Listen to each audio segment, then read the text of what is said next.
And I would say to my colleague from Oregon, thank you for his courtesy in letting me go ahead in light of the fact that we have a federal judge coming up for a vote at 5:30, and I am very, very grateful to the Judiciary Committee, to both the Democrats and the Republicans that are allowing us to vote, and I urgently implore to confirm Judge Sherry Polster Chappell to the United States District Court for the Middle District of Florida.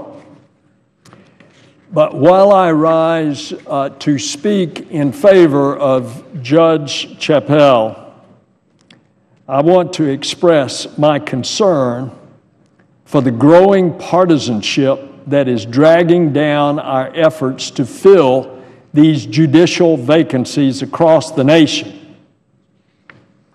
In the past, we've had qualified consensus judicial nominees.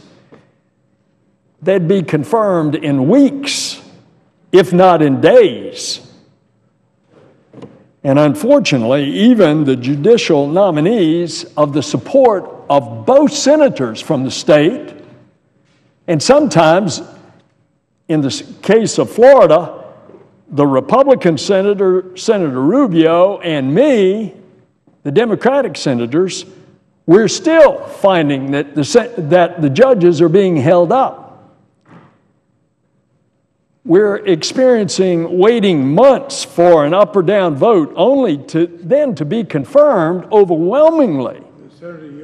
Of course, I yield to the distinguished chairman of the Judiciary Committee. I'd say to my dear friend, the senior senator from Florida, I share his frustration.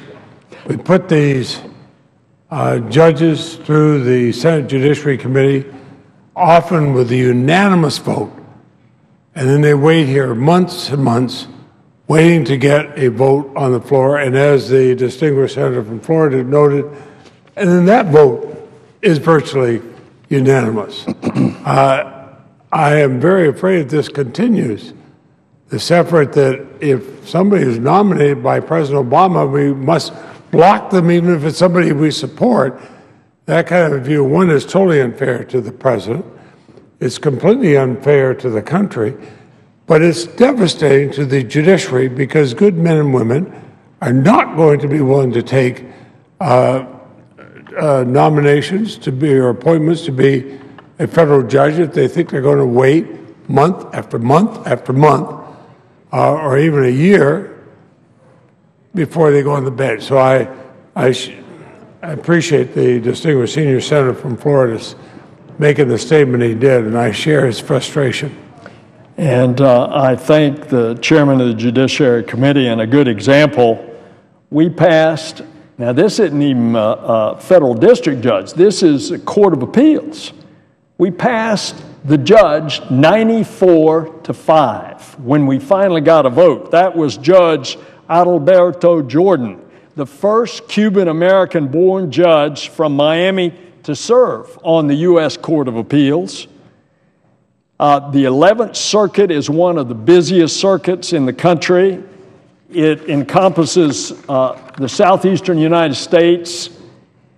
He was unanimously reported out of the Judiciary Committee, but he was blocked by a filibuster of judicial nominees after 4 months of waiting on the executive calendar.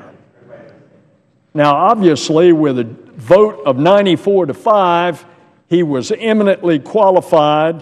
He was not controversial. He had Senator Rubio's and my support, unanimous vote in judiciary, and yet his nomination was filibustered. So, in addition, highly qualified district court judge nominees are facing the same partisan delays. Obviously, these nominees ought to get confirmed without the needless obstacles, facing potential cloture motions. just to receive an up or down vote. And I'm told that the majority leader has had to file cloture on as many as 20 of the federal district court nominees since 2009.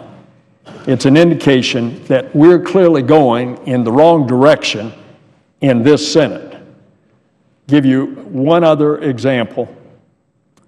Here, the judge that we are about to confirm, and before the chairman came in, I thank profusely him and the Republicans on the Judiciary Committee for bringing Judge Chappell up for a vote today. There's no controversy on Judge Chappell. She has the support of Senator Rubio and me. She was voted out of the Judiciary Committee twice, unanimously. And it is a judicial vacancy emergency declared in the Middle District of Florida. Well, she has waited, and today is the 329th day. I will put into the record all of her qualifications.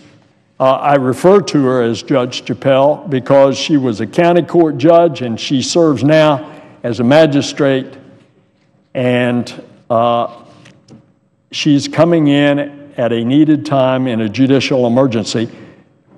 But, Madam President, there are 34 judicial emergency vacancies across this nation right now. There are 2 in the Middle District of Florida and 2 in the Southern District of Florida.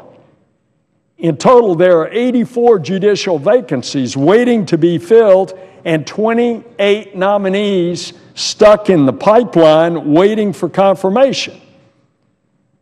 And so the courts obviously are overburdened, which means that our citizens are seeing their day in court delayed, and the public is concerned about this.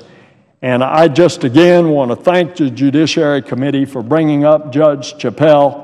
But it can't keep going on like this, and I hope we're going to see some reform and movement quickly.